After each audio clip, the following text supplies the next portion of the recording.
ఇక్కడ దాదాపు 5 నెలల క్రితమే మనం ఒక నినాదం ఇచ్చాము. 5 నెలల క్రితమే మనం నినాదం ఇచ్చాం. మనం నవంబర్ 11న జరిగిన హైదరాబాద్ విశ్వరూప మహాసభలో సభా వేదిక మీదనే గౌరవ పెద్దలు నరేంద్ర మోడీ గారు ఉన్నప్పుడే, ప్రధానమంత్రి గౌరవ నరేంద్ర మోడీ గారు ఉన్నప్పుడే నో కాంగ్రెస్ నో బీఆర్ఎస్ అని ప్రకటించారు. Only BJP, only Narendra Modi గారు అని చెప్పి మనం అనుకూలంగా మాట్లాడారు. ఇక్కడ మీ అన్నగా చెప్తున్నా, ఇక్కడ నా ముందున్న వాళ్ళలో అందరూ బీజేపీ కొట్టేసిన వాళ్ళు లేరు. ఇక్కడ ఉన్న వాళ్ళలో కాంగ్రెస్ అభిమానులు, కాంగ్రెస్ కొట్టేసిన వాళ్ళు ఉన్నారు. ఇక్కడ ఉన్న అభిమానుల్లో బీఆర్ఎస్ కొట్టేసిన వాళ్ళు కూడా ఉన్నారు, బీఆర్ఎస్ అభిమానులు. కానీ ఇప్పుడు నువ్వు బీఆర్ఎస్ అయినా మన వాళ్ళు బీజేపీకే కొట్టేయండి, మీరు కాంగ్రెస్ అయినా మన వాళ్ళు ఈసారి బీజేపీకే కొట్టేయండి. ఎందుకంటే మన జాతి గెలవాలి, మన జాతి బాగుపడాలంటే. ఇది మీ అన్నగా చెప్పదలుచుకున్నది అంటే, ఇది నా కోసం చెప్పట్లేదు, వేదిక మీద వాళ్ళ కోసం చెప్పట్లేదు, నా ముందున మీ కోసం కూడా చెప్పట్లేదు. కానీ మన కన్న బిడ్డల భవిష్యత్తు కోసం, రాబోయే తరాల మన కన్న బిడ్డల కోసం, రాబోయే 100 తరాల బిడ్డల భవిష్యత్తు కోసం నేను చెప్తున్నాను. ఈ వ్యక్తుల కోసం జరగబోయే నిర్ణయాలు కావు అమలు చేయడానికి. ఇగో వ్యక్తుల కోసం అవుతే మన సోదరుడు రఘునందరావు అన్న చెప్పాడు, అన్నకు పదవే ముఖ్యం అనుకుంటే ఎప్పుడో పదవులు వచ్చినాయి అని చెప్పి చంద్రబాబు కాలంలో చెప్పాడు. బహుశా చంద్రబాబు నాయుడు ప్రభుత్వ హయాంలో మనం ఉద్యమం చేస్తున్న రోజుల్లో అన్న రాజకీయాలు కూడా రాలేదని నేను అనుకుంటున్నాను. అంటే దాదాపు 94లో మనం ఉద్యమం మొదలు పెట్టాం. 97 వచ్చేటప్పటికి హైదరాబాద్ నగరాన్ని 20 లక్షల మంది అతలాకుతలం చేశారు 3 ఏళ్ళకి. ఇప్పుడు 30 ఏళ్ళ ఉద్యమం. 94లో మనం ఉద్యమం మొదలు పెట్టాం.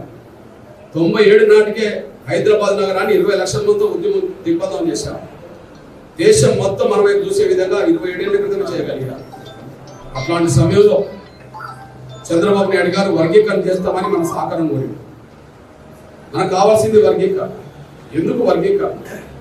15% రిజర్వేషన్ల మనం జరుగుతున్న కాడ ఎస్సీలకు, అందులో మన జాతికి రావాల్సిన న్యాయమైన వాటా మినిమం 10% రావాలి, 15, మినిమం 11% రావాలి, 15.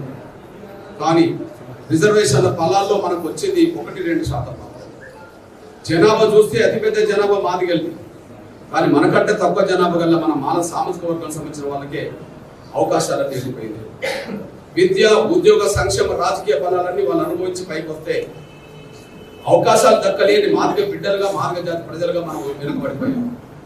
ఆ వెనుకబడిపోయిన మాదిగ జాతికి మేలు జరగాలంటే, మన పిల్లల చదువులు ముందుకు సాగాలంటే, మన పిల్లలకు ఉద్యోగాలు కావాలంటే, ఆర్థికంగా, రాజకీయంగా మనం జాతి సమాజంలో గౌరవంగా జీవించాలంటే కేవలం మన వాటలను సాధించాలి. మన వాటలను సాధించాలంటే ఎస్సీ వర్గీకరణ సాధించాలని ఆ లక్ష్యం కోసం 30 ఏళ్ళు పోరాటం చేస్తున్నాం. ఈ పోరాటంలో 30 ఏళ్లలో ఎన్నో కష్టాలు, ఎన్నో బాధలు, ఎన్నో నిందలు, ఎన్నో సందర్భాలు నిర్బంధాలు, ఎన్నో సందర్భాలు కేసులు, ఎన్నో సందర్భాలు జైలు పాలవడాలు, ఎన్నో సందర్భాల్లో మన బిడ్డల ప్రాణాలు కూడా కోల్పోవడం, ఇవన్నీ చూస్తూనే వచ్చాను. వాటన్ని అధిగమిస్తూ వచ్చేసాను. అంతేకాదు, ఎంఆర్పిఎస్ ఉద్యమం మీద ప్రభుత్వాలే కుట్రలు చేసినాయి. ఎంఆర్పిఎస్ ఉద్యమం మీద ప్రభుత్వాలే కుట్రలు చేసి దెబ్బతీసే చేర్చే ప్రయత్నం కూడా చేసినాయి. ఆయన చెట్టు చెదరని ఉద్యమాన్ని ఎంఆర్పిఎస్ నిర్వహించుకుంటుంది. ఇవాళ ఎంఆర్పిఎస్ 30 ఏళ్ళుగా ఉద్యమాన్ని కాపాడుతున్నది అంటే మాదిగ జాతిలో ఒక విశ్వాసం, ఒక నమ్మకం ఎప్పటికైనా, మాదిగ జాతిలో ఒక విశ్వాసం, నమ్మకం ఎప్పటికైనా ఏబిసిని సాధించాలి. అది సాధిస్తేనే మాదిగ బిడ్డలకు భవిష్యత్తు ఉంటుంది అనే విషయం ప్రజల్లో గాఢంగా విశ్వసిస్తున్నారు. కాబట్టి ఈ పోరాటం 30 ఏళ్ళుగా నిలబడాలి.